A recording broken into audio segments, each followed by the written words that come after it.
Hello everyone, how are you? Sean Ferry here for Trek Culture, and I have just, as you can probably hear, have walked out of the premiere event of episodes 1 and 2 of Star Trek Picard's third season. Now, I will be going into very little detail because it is embargoed to high heaven, but I will be able to give you a top line, ups and downs of what we can expect from the first 2 episodes.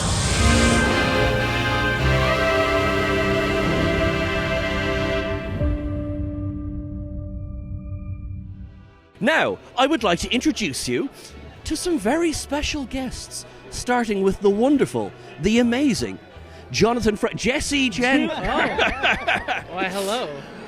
And of course... I do have the sexual charisma of Jonathan Frakes. This is true. Look and see how she cocks a leg. There we go. There we go. Now, we are also joined by the wonderful, amazing, the wonderful Starfleetboy. Hello. It's a very, very exciting time here. I'm not even speaking into the microphone. It's an exciting time here. Oh, my God. Can I have that hug? I need the hug. Okay. I need the hug. Okay. I need the hug. Okay. Sorry, Jessie, we're getting rid of you now while we hug. While we hug more, here we go. It Here lives we go. up to expectations. Actually, it exceeds expectations. We are also joined by... I'm sorry. That's great. We're also joined by the wonderful Geekfilter as well. So, what did you all think? Top line, what did you all think? I got here, and it was hyped up. I was really looking forward to it, and I found it very disappointing, very saddening, and... Oh, sorry, I was talking about Sean. I was talking about you. That's fair. That's fair. Obviously, you've been talking to my mother. No, very true. No, Star Trek Picard, I really adored it. It was absolutely freaking so much fun. It captured Star Trek spirit, and I also just was nerding out the entire time. Also, we just watched Star Trek in a room with Patrick Stewart. That's really weird. He was there. Like, that's not something that usually happens, you know? I mean, well, not that Patrick Stewart's aware of.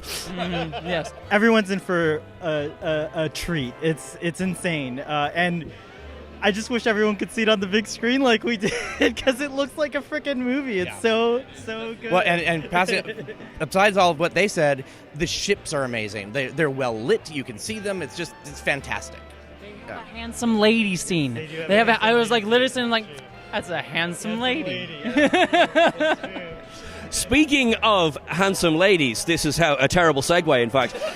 One thing I can reveal that will not be part of, say, the season going forward, because it is absolutely an exclusive to what happened in the theater tonight. There was a sequence of maybe 10, 15 seconds where the audio cut out, and we were all very confused as to what was going on, and it was a scene that happened to feature Raffi Musiker.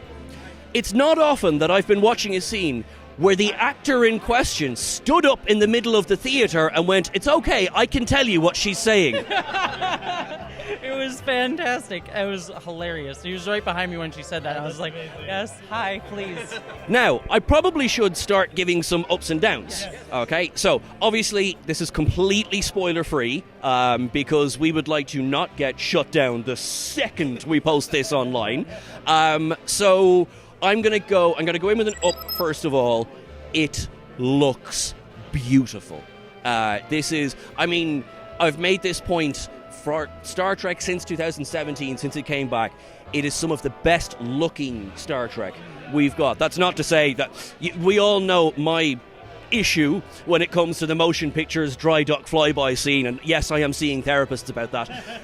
But honestly, this looks stunning, and we were a little bit spoiled, I think, by seeing a lot of what we saw on the big screen.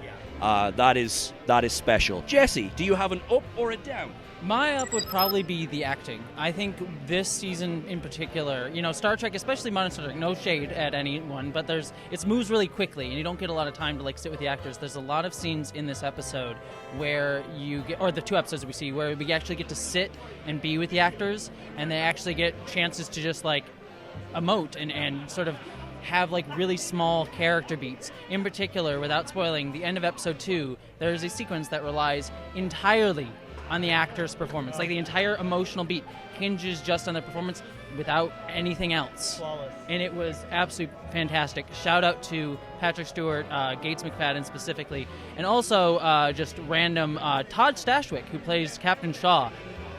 Phenomenal secret weapon of this season, I will say. That easily, by far.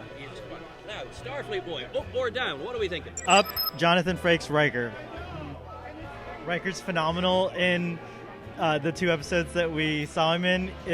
I'm getting goosebumps just thinking about the camaraderie, the rapport between he and Jean-Luc. I won't give away too much more, but it's a delight to see them together. And it's like, I don't know, it felt like they never stopped doing this. Like it just felt like they put on the spacesuit and we're right back into it with no problem whatsoever.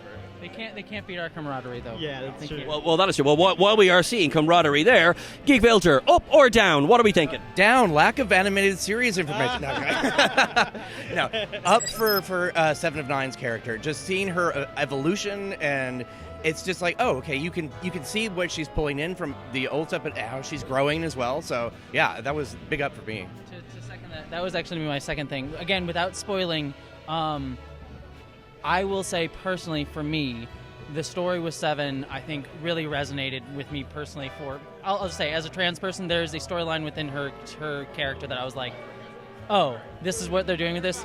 I feel very seen, and it's doing it in the best Star Trek way. And I absolutely loved it. So, second that, 7 of 9, and her name is 7, by the way, is fantastic. And yeah, there's so much I want to say, but I can't because it starts to verge on spoilers. I might have even verged a little bit too far. Oh yeah, were we supposed to say that 7 of 9 is in this season? Oh no. I do have. There's maybe 1 or 2 downs that I have in the first 2 episodes, but I am delighted to say that nothing that would make me in any way concerned going into episode 3. Nothing I can talk about because it will walk into the area of spoilers. But I did think when the original Enterprise flew in there at that scene, I have it down. It's when they blew up the Enterprise F. Yeah. It was a bold way to start the season. Yeah. It was a very strong way. Yeah. But when William Shatner just came in and said, Shatman in, Shatman out, and then walked out, I was like, fuck yes, they get Star Trek. Again, heavy spoiler territory. There is a decision that has been made for Season 3 of Star Trek Picard. A decision I personally am okay with. Oh, sorry, I don't want to take away from you, but my take on it is it's a very easily could have been a jump the shark moment. And based on these 2 episodes plus the ones I've seen some screeners ahead, I think they sell it well through the acting and the reasoning that they give for the choice. So easily could be jump the shark, and I'm sure some people will call like, I don't like it. For me, I think it is sold. But it's a thin line to walk, and I think they walk it well. I think I agree that was something I was nervous about, but it seems to be on the right track. So yeah. Yeah, 100%. I just think it could have gone terribly wrong, and it didn't. Yeah, I think you've made the point perfectly. It's hard to say. It's very hard to say. So we. What the heck are they The Shatman in, Shatman out. Again, things I want on T-shirts. That's one of them. Folks, I only have 2 episodes to go on, but based on that, I think you're in for a very good season. I think, and I know some very lucky people have seen more episodes of the season. And unless they take a spectacular nosedive in episode 3, I am quite happy with where we are, where I think we're going to go. I am very often wrong in my predictions, so we'll see. I'll say this, because I'm allowed to. The end of episode 3 is the one where I literally stood up and started screaming at the end of. And that's I'll just say that. Right, I think that's as good a place as any to leave it. So, a very special thank you so much, Jessie. Thank you. I'm gonna give you I've been looking forward to meeting this man for forever, and I'm getting to hug him now, and it is wonderful. As well as these 2 people too. Like, this is absolutely wonderful. You are an amazing human being, and I'm so glad that I got to meet you. Thank you. This has been an honor. Oh, thank you so much. Yay. Yeah. You guys are fine. No. I did the same to you. This is Star Trek, by the way. This is fun. And thank you so much to Starfleetboy. Thank you so much to Geekfilter as well. You are all awesome. You are wonderful, as of course are you. And I would be very remiss if I didn't give a massive thank you to, he'll kill me for this, Chris Thompson, who is standing on the other side of this camera.